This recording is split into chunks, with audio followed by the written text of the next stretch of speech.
Good morning class. Today we are going to begin with new chapter 5, photosynthesis. Today I am going to give you the introduction on photosynthesis. So we know that food is an important necessity of our life.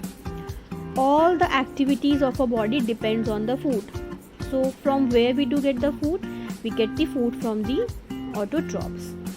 Now the plants are the autotrophs which synthesizes the food by the mechanism of photosynthesis. They synthesize the organic material from the inert inorganic substances, and we depend on them, so we are known as heterotrophs. Now there are two types of autotrophic organism.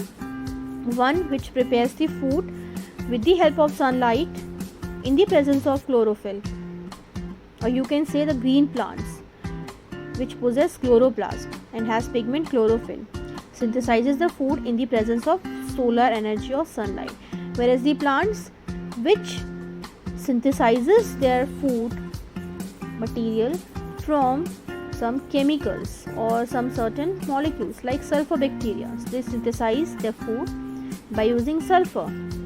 So they are utilizing certain chemical substances or processes for the purpose of synthesizing their food. Okay, so from this explanation we can conclude that photosynthesis is a physiological process by which the green plants prepare their food in the presence of sunlight and chlorophyll, and by using water as a material for synthesizing glucose and starch in its stored form. CO2 is an important raw material which is required by the plant for the photosynthesis to be carried out, because the CO2 is only reduced during dark reaction for the purpose of glucose synthesis. So let's discuss the raw materials required for photosynthesis one by one. The first raw material which is required for the photosynthesis to carry out is carbon dioxide.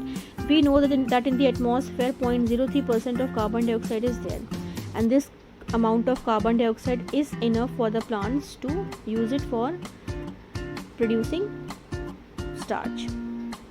So this gases exchange is done through the stomata. So stomatas are open during the daytime. So during day the stomatas exchange the gas. Plants takes the CO2 from the stomatal pores and returns back oxygen, because oxygen is a byproduct which is produced in photosynthesis. Now it is a byproduct for plants because it is of no use, but it is a useful product for us.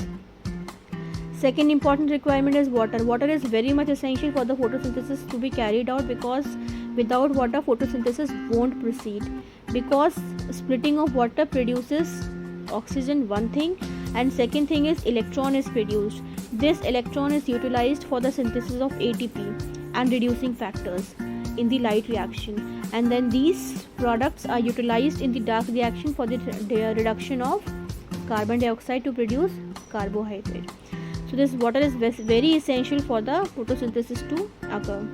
The third is radiant energy, solar energy, you can say. This is the energy which is required by the plant. These are the energies which is received by the plant in the form of photons.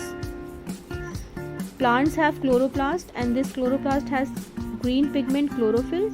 This chlorophyll consumes, or you can say trap, the radiant energy and convert it into the chemical energy in the form of carbs. There are certain facts about photosynthesis that around 70 to 80 billion tons of CO2 is fixed annually by the terrestrial, means by the land plants, and by the aquatic, means water plants.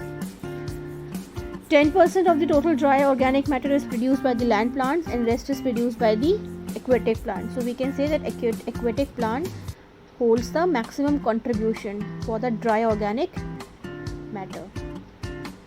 So photosynthesis, it provides food for all the animals including humans also, and it produces the life supporting gas, that is oxygen. And there's one more thing, that the energy which is consumed by the plant, only 10% of the energy is transferred to the next trophic level. So we can say that we only consume 10% of the plant's energy. So this is your 10% energy law. That's all for today, class. The fourth raw material, or you can say the fourth part, is your chloroplast, which comes under chlorophyll pigment. We'll discuss this part in our next video because we have to discuss the ultrastructure of the chloroplast. So we'll discuss this structure in our next video. Thank you, class.